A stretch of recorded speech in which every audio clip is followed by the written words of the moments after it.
Assalamualaikum warahmatullahi wabarakatuh. Kami dari kelompok 2 akan mempresentasikan hasil diskusi kami mengenai standar akuntansi.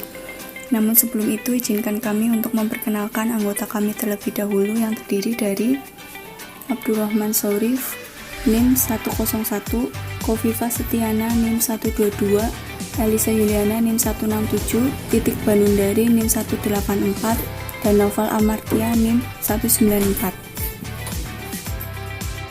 Masuk slide yang pertama, yaitu pengertian standar akuntansi.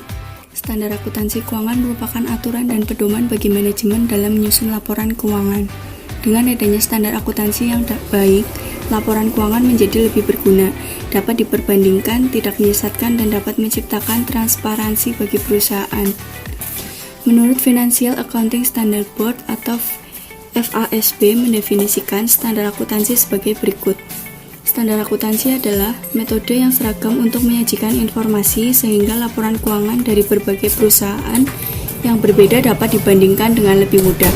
Kumpulan konsep, standar, prosedur, metode, konvensi, kebiasaan, dan praktik yang dipilih dan dianggap berterima umum. Dengan kata lain, standar akuntansi dapat kita jadikan sebagai acuan atau pedoman dalam kita melaksanakan praktek akuntansi. Standar akuntansi mencakup konvensi, peraturan, dan prosedur yang sudah disusun dan disahkan oleh lembaga resmi pada saat tertentu. Standar ini merupakan konsensus pada kala itu tentang pencatatan sumber-sumber ekonomi, kewajiban, modal, hasil, biaya, dan perubahannya dalam bentuk laporan keuangan. Dalam standar ini dijelaskan transaksi apa yang harus dicatat, bagaimana mencatatnya, dan bagaimana mengungkapkannya dalam laporan keuangan yang akan disajikan. Terus, standar akuntansi ini merupakan masalah penting dalam profesi dan semua pemakai laporan yang memiliki kepentingan terhadapnya. Mengapa standar akuntansi di sini dikatakan sebagai masalah yang penting bagi pemakai laporan keuangan? Karena dengan adanya standar akuntansi ini, masing-masing pemilik kepentingan, baik itu pihak ekstern maupun intern, itu sama-sama memiliki dasar acuan yang sama terhadap penilaian laporan keuangan. Jadi mereka dalam menilai laporan itu sama loh perlakuannya satu sama lain, gak beda-beda. Mengapa standar akuntansi yang relevan itu penting bagi pemakai informasi akuntan di perusahaan-perusahaan? Hal ini tertuang dalam pendapat BLKOUI 1985 yang menjelaskan alasan pentingnya standar akuntansi yang relevan, yaitu sebagai berikut. Yang pertama, dapat menyajikan informasi tentang posisi keuangan, prestasi, dan kegiatan perusahaan. Yang kedua, memberikan pedoman dan peraturan bekerja bagi akuntan publik agar mereka dapat melaksanakan tugas dengan benar. Lalu memberikan database kepada regulator tentang berbagai informasi yang dianggap penting. Dapat menarik perhatian para ahli dan praktisi di bidang teori dan standar akuntansi. Selanjutnya, arti penting standar akuntansi. Beberapa alasan yang menyebabkan penentuan standar memiliki peranan penting dalam penyajian laporan keuangan. Yang pertama, memberi informasi kepada pemakai tentang posisi keuangan, hasil usaha, dan hal-hal yang berkaitan dengan perusahaan. Informasi tersebut diasumsikan jelas, konsisten, dapat dipercaya, dan dapat diperbandingkan.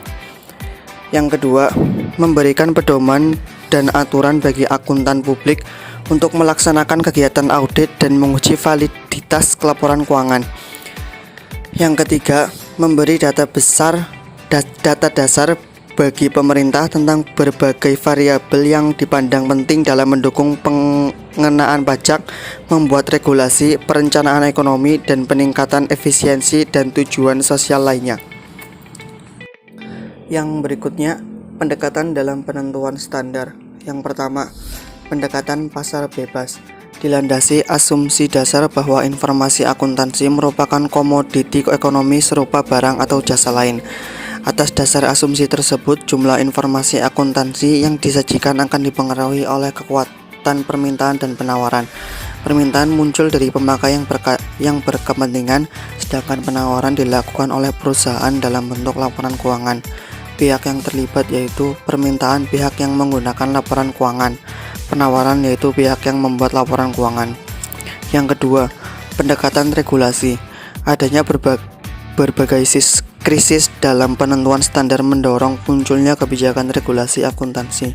Permintaan terhadap kebijakan atau standar didorong oleh krisis yang muncul. Pihak penentu standar akuntansi menanggapi dengan cara menyediakan kebijakan tersebut. Kebijakan tersebut lebih menitik beratkan pada kepentingan regulator atau pemerintah sebagai penguasa. Pihak yang terlibat yaitu permintaan yaitu pihak yang menggunakan laporan keuangan, penawaran yaitu pihak yang membuat laporan keuangan, regulator adalah pemerintah. Standar akuntansi di Indonesia. Standar akuntansi ini adalah permasalahan utama akuntan dan semua pengguna laporan yang memiliki kepentingan terhadapnya. Oleh karena itu, metode dan format penyusunan standar akuntansi harus diatur sedemikian rupa sehingga dapat memberikan kepuasan kepada semua pihak yang berkepentingan terhadap laporan keuangan. Standar akuntansi ini akan berubah dan berkembang sesuai tuntutan di masyarakat. Standar akuntansi di Indonesia saat ini berkembang menjadi 4 yang dikenal dengan 4 pilar standar akuntansi. Keempat pilar standar tersebut disusun dengan mengikuti perkembangan dunia. 4 pilar standar itu adalah: yang pertama, standar akuntansi keuangan atau SAK. SAK digunakan untuk suatu badan yang memiliki akuntabilitas publik, yaitu badan yang terdaftar atau masih dalam proses pendaftaran di pasar modal atau badan fidusia.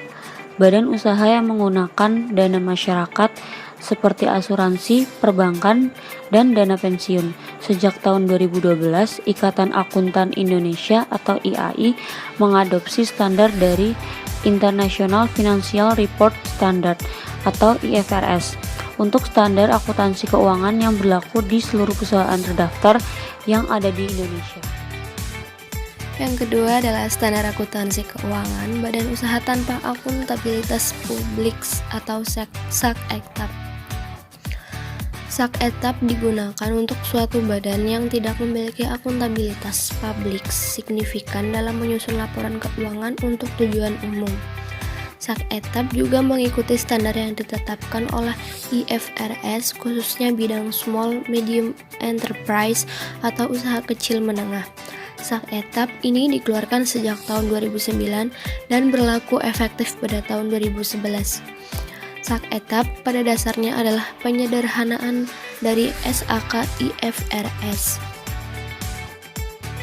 Ada beberapa penyederhanaan yang terdapat dalam SAK-ETAP, yaitu yang pertama adalah tidak ada laporan laba rugi komprehensif, yang kedua penilaian untuk aset tetap, aset tak berwujud, dan proporsi investasi setelah tanggal perolehan hanya menggunakan harga perolehan, tidak ada pilihan menggunakan nilai revaluasi atau nilai wajar, dan tidak ada pengakuan liabilitas dan aset pajak tangguhan. Beban pajak diakui sebesar jumlah pajak menurut ketentuan pajak. Yang ketiga, badan usaha yang menggunakan SAK-ETAP dalam laporan auditnya menyebutkan laporan keuangan badan usaha telah sesuai dengan SAK-ETAP. SAK-ETAP memiliki manfaat, yaitu apabila diterapkan dengan tepat, diharapkan unit usaha kecil dan menengah mampu membuat laporan tanpa harus dibantu oleh pihak lain dan dapat dilakukan audit terhadap laporannya tersebut.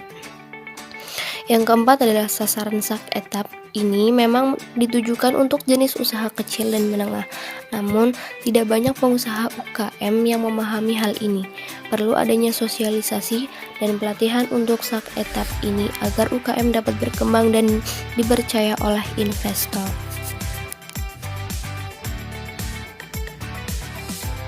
Ketiga, standar akuntansi keuangan syariah atau SAK syariah. Standar ini digunakan untuk badan usaha yang memiliki transaksi syariah atau berbasis syariah. Standar ini terdiri atas kerangka konseptual penyusunan dan pengungkapan laporan, standar penyajian, laporan keuangan, dan standar khusus transaksi syariah seperti mudharabah, murabahah, salam ijarah, dan istisna. Bank Syariah menggunakan dua standar dalam menyusun laporan keuangan. Sebagai badan usaha yang memiliki akuntabilitas publik signifikan, Bank Syariah menggunakan PSAK, sedangkan untuk transaksi syariahnya menggunakan PSAK Syariah. Selanjutnya yang nomor 4, standar akuntansi pemerintah atau SAP. SAP dinyatakan dalam bentuk pernyataan standar akuntansi pemerintahan atau PSAP. dilengkapi dengan pengantar standar akuntansi pemerintahan, dan disusun mengacu kepada kerangka konseptual akuntansi pemerintahan.